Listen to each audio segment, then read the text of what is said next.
மருத்துவமனையில் தெய்வீக ஆத்மாக்கள் நடமாட்டம். ஒரு மருத்துவமனையில் செவிலியராக 3 வருடங்கள் பணிபுரிந்த நான் பல வினோதமான ஆத்மாக்கள் நடமாட்டத்தை கண்டு மறக்க முடியாத சம்பவங்கள் பாதிக்கப்பட்டதால் வேலையை ராஜினாமா செய்தேன் கூறியுள்ளார் சைரா பானு. வாங்க வீடியோக்குள் போகலாம். Welcome to my divine energy channel. I am Jessica. நோயாளி பராமரிப்பு பிரிவு த பேஷண்ட் கேர் யூனிட் செவிலியராக பணிபுரிந்தேன். That is what Saira Banu confession. சில மாதங்கள் பிறகு பிற்பகல் சுமார் 2 மணி இருக்கும். நோயாளிகளுக்கான மருத்துவ முதலுதவி பொருட்கள் like wound dressings and so on எடுப்பதற்காக மற்றொரு சீனியர் செவிலியருடன் மெடிக்கல் யூட்டிலிட்டி அறைக்குள் சென்றேன். தேவையான மருத்துவ பேண்டேஜ் பிளாஸ்டர் எல்லாம் சேகரித்து கொண்டிருக்கும் போதே என் கூட வந்த செவிலியர் என்னிடம், உனக்கு என்னென்ன பொருட்கள் தேவை என்று தெரியுமா என்று கேட்டவுடன் உடனே ஒரு உரத்த குரல் பதிலளித்தது. அந்த கீச் குரலை கேட்டு அதிர்ச்சி அடைந்த நாங்கள், that is Saira Banu and the senior nurse, தேவையான பொருட்களை எடுத்து உடனே அந்த இடத்தை விட்டு வெளியேறினார்கள். மற்றொரு சம்பவம், it happened in an isolation ward. ஒரு திகிலான படம் பார்ப்பது போன்ற ஒரு நிகழ்வு. சைரா பானு கூறியது என்னை மெய் சிலுத்து வைத்த ஒரு தருணம் என்று சொல்லலாம். I was in charge of an A-class ward, ஒரு ஸ்பெஷல் வார்ட் என்று கூறப்படுகிறது. ஒவ்வொரு நோயாளிக்கும் ஒரு தனிப்பட்ட அறையும் மேலும் இணைக்கப்பட்ட கழிப்பறையும் உண்டு.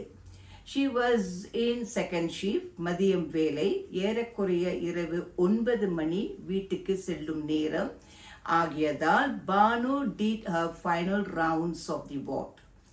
அப்போது ஒரு அறையின் அழைப்பு மணி ஒலிப்பதை கேட்டதால் உடனே அந்த அறைக்குள் செல்ல முற்பட்ட போது her senior nurse shouted, செல்ல வேண்டாம் என்று தடுத்து விட்டாராம்.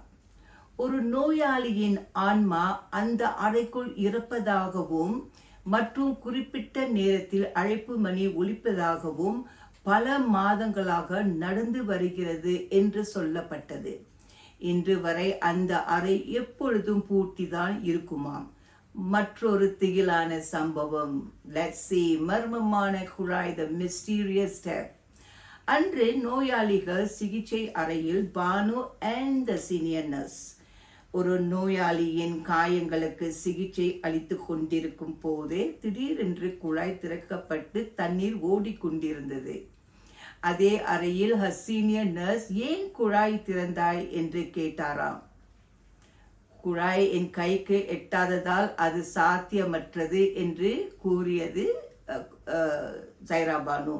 It is impossible as she will not be able to reach the tap. பிறகு குழாயை மூடி நோயாளியின் காயங்களுக்கு சிகிச்சை அளித்து கொண்டிருக்கும் போது மீண்டும் அதே குழாய் திறக்கப்பட்டது. இது ஒரு பயமுறுத்தும் சம்பவமாக இருந்தாலும் இப்படிப்பட்ட அனுபவத்தை யாருக்கும் நேரிடக்கூடாது. It is an hair-raising situation. Moreover, a metal pipe காற்றினால் இயக்க முடியாது. நீங்களே பாருங்கள் நாங்கள் எப்படி குழாயை திறப்போம் என்று சைரா பானு கூறியது. Look at the pictures. இது ஒரு ஆவியின் செயல்தான் என்று உறுதியாக சொல்லப்பட்டது. For any senior nurses, it is normal day in and out for them. இதை எனக்கு ஒரு புது அனுபவம் தான் கூறியது சைரா பானு. மேலும் ஏற்றுக்கொள்ள முடியாத சம்பவங்கள் மற்றும் நம்ப முடியாத சில நடவடிக்கைகள். Now let's go to along the corridor. What happens? மதிய உணவு நேரம் அன்று தான் நான் தனியாக செல்ல வேண்டிய ஒரு சூழ்நிலை.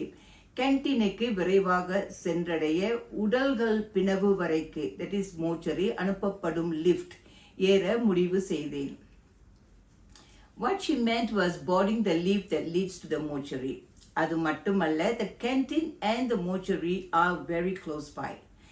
அந்த சமயம் ஒரு கருப்பு உருவம் என்னை கடந்து சென்றதை கண்டேன். தெளிவாக கண்டறிந்த ஒரு கருப்பு உருவம். சைரா பானு உறுதியாக கூறினார்.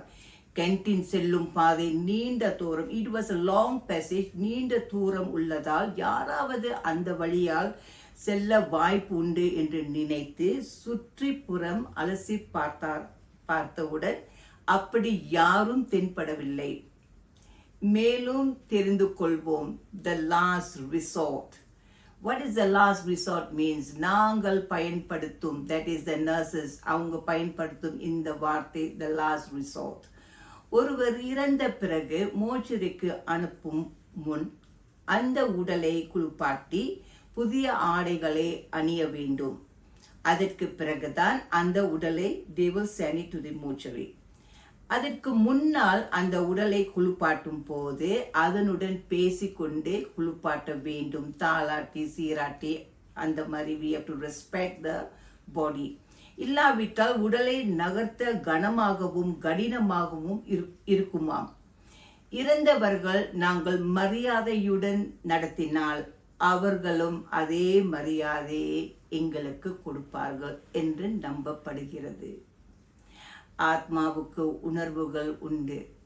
மீண்டும் இணைந்திருப்போம். Thank you for watching this video. Please like and subscribe for more better videos for you guys to watch. Signing off, Jessica.